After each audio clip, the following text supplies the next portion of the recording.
एक गांव में अगर बेटी जवान हो जाती है तो पिता और माता बड़े बुजुर्ग भी परेशान हो जाते थे उस गांव में, क्योंकि उस गांव में एक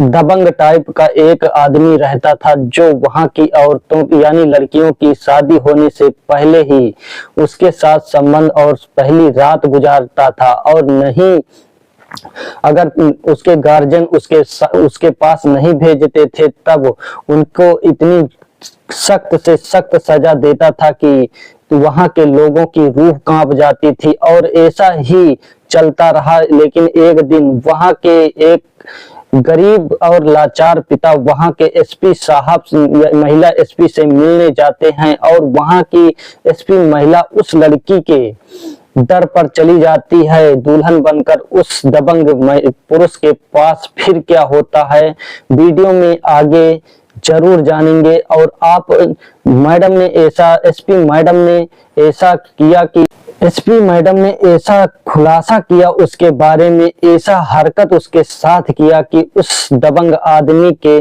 पैरों तले और उस गांव के सभी लोगों के पैरों तले जमीन खिसक गई। और अगर आप लोग ये कहानी पूरी सुनेंगे तो आप भी अचंभव और बड़ी ही उत्साह पूर्वक धन्यवाद करने के लिए उतावले हो जाएंगे उस एसपी मैडम के लिए। पूरी कहानी सुनने से पहले एक छोटी सी रिक्वेस्ट है कि आप लोग वीडियो पर पहली बार आए तो वीडियो को लाइक करके चैनल को सब्सक्राइब जरूर कर लें।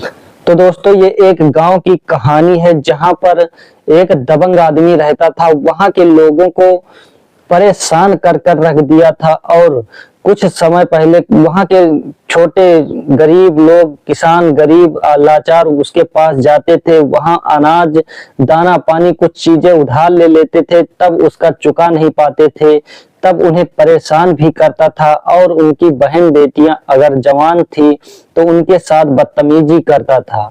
अगर किसी की शादी हो रही होती है तो उसके यहाँ संदेश भिजवाता था कि पहली रात हम उसके साथ बिताएंगे, तब लड़की को विदा करता था, अन्यथा नहीं विदा करता था। अगर इसमें कोई हरकत करता था या पुलिस प्रशासन के पास जाता था तब वो उसके परिवार यानी कि गार्जियन लोगों को ऐसी सजा देता था कि लोग परेशान हो जाते थे। ऐसा ही वहां उस गांव में एक राम स्वरूप नाम का एक आदमी रहता था जो उसकी बेटी का नाम राधा था। और ऐसा ही सोच में डूबा था, तब उसकी पत्नी आती है, देखती है कि राम स्वरूप यानी मेरे पति क्यों इतना सोच में डूबे हैं, उससे पूछती है कि क्या बात है, क्यों आज इतना परेशान हो, क्यों इतना दुखी हो, क्या बात हो गई है। तब वो राम स्वरूप कहता है कि बेटी जवान हो गई है और इसीलिए मैं टेंशन में हूँ और सब कुछ सोच रहा था। तब यानी जानकी यानी उसकी पत्नी बोलती है, हाँ ये बात तो सही है भाई, इतनी खर्चा लगेगा, ये सब करना पड़ेगा। लेकिन राम स्वरूप कहता है कि ऐसी कोई बात नहीं है खर्चा पानी की। लेकिन जब ये सबके साथ करता है दबंग आदमी, सभी के बहन बेटियों के साथ ऐसा करता है, तो ये अपनी भी बेटी के साथ गलत काम करेगा और जबरदस्ती करेगा। तो हम ऐसे कैसे करने देंगे, जिंदा रहते हुए हम ऐसा काम नहीं होने देंगे। लेकिन कुछ समय बीतता है, तब उसकी पत्नी यानी राम स्वरूप की बेटी की शादी तय हो जाती है। और कुछ समय बाद राधा यानी राम स्वरूप की बेटी की विवाह का समय आ जाता है, कि राम स्वरूप की बेटी का विवाह भी तय हो जाता है और बारात भी आने लगती है और आ जाती है। बड़े ही धूमधाम से शादी विवाह होता है और राम स्वरूप बारातियों का बड़े ही आदर सम्मान से उनकी सेवा सत्कार करता है। और सुबह होते ही विदाई का समय जैसे ही होता है, उस दबंग आदमी का संदेशा आ जाता है उसके घर। तब राम स्वरूप परेशान हो जाता है और परेशान होकर सोचता है कि अब क्या करें। और सोचता है कि पुलिस प्रशासन यहाँ की कुछ कर नहीं पाती, क्योंकि पुलिस प्रशासन भी उसके यहाँ उठती बैठती। लेकिन वो कुछ सोचता है कि सीधा अपनी बेटी यानी अपनी बेटी को राधिका को बैठा लेता है गाड़ी पर और सीधा पहुंचता है शहर में एसपी यानी कि डीएसपी पूनम पांडे के ऑफिस में चला जाता है और वहां पर जाकर मैडम के सामने यानी डीएसपी साहिबा महिला डीएसपी साहिबा के सामने गिड़गिड़ाने लगता है और कहता है, मैडम जी मेरी बेटी की इज्जत बचा लीजिए।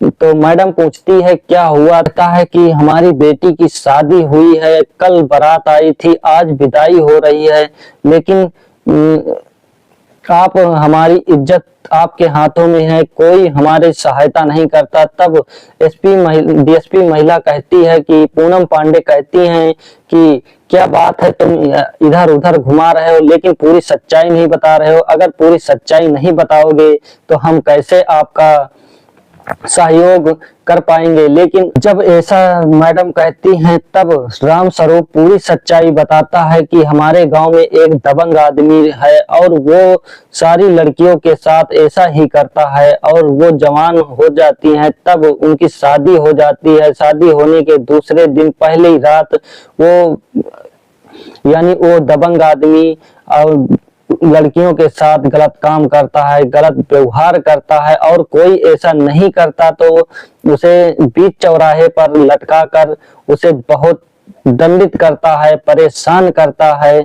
और ये पहली लड़की नहीं है, ये कम से कम 50-60 लड़कियों के साथ नहीं हुआ, ये 140 लड़कियों के साथ कर चुका है ऐसा काम। तब डीएसपी महिला पूनम पांडे ऐसा सुनती हैं तब कहती ऐसा भी होता है, अभी तक ये सब कैसे हो रहा है, यहाँ की पुलिस प्रशासन क्या कर रही है। तब वो कहता है पुलिस प्रशासन भी डरती है उससे, वहाँ दबंग आदमी है, बड़ा आदमी है, बहुत ऊंची तक उसकी पहुंच है, बहुत ताकतवर है। तब डीएसपी महिला कहती है कि ठीक है हम तुम्हारी हेल्प करेंगे। तब अपने थाने और अगल बगल कई थानों से पुलिस बुलाती है और मीटिंग करती हैं डीएसपी महिला पूनम पांडे। वहां पर शादी वर्दी में पुलिस प्रशासन भेज देती हैं और उस जो लड़की राधा थी उसके सारे कपड़े दुल्हन वाले पहन लेती है, पहनकर उस यानी कि राम स्वरूप के घर चली जाती है और जाने के बाद राम स्वरूप से कहती है कि वो दबंग आदमी यहाँ आएगा कि वहां जाना पड़ेगा। तब राम स्वरूप कहता है कि नहीं मैडम जी, ये वो केवल संदेशा उसका आता है और संदेशा के अलावा हम लोगों को ही लड़की उसके घर भेजना पड़ता है। तब डीएसपी मैडम कहती हैं कि ठीक है हमें वहीं पर ले चलो। जब वहां पहुंचता है तब राम स्वरूप कहता है कि आ गए मालिक ले आए अपनी बेटी को। तब दबंग आदमी कहता है राम स्वरूप तू बड़ा होशियार निकला और तू तो 2 बार तुम्हारे यहाँ संदेशा पहुंचाया लेकिन तू इधर उधर कर मतलब राम स्वरूप कहता है कि काम में बिजी थे इसीलिए नहीं ला पाए, अब आ गई है। उसके बाद वहां पर जब अंदर जाती है तब यानी डीएसपी महिला अंदर भी जाती है तब वो कपड़े अपने उतार देता है और उसके बाद बोलता है कि जब उसके साथ गलत व्यवहार करने लगता है डीएसपी के साथ तब वो सीधे उठकर 2 रपटे मारती है उस दबंग आदमी के पर और कपड़े उतार देती है अपनी।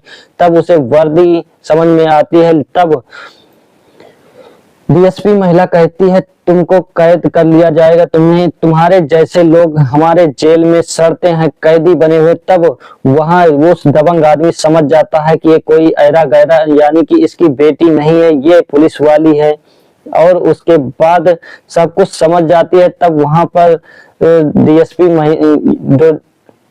डीएसपी पूनम पांडे थी, वहां के एसपी और डीएसपी डीएम एसडीएम को सभी को बुला लेती हैं और उस दबंग आदमी को पुलिस प्रशासन उठाकर ले जाती है और उसके ऊपर कई सारे धाराएं लगती हैं और उसके कोर्ट के जरिए वहां पर सारा कोर्ट के जरिए उसके घर की तहस नहस कर देते हैं।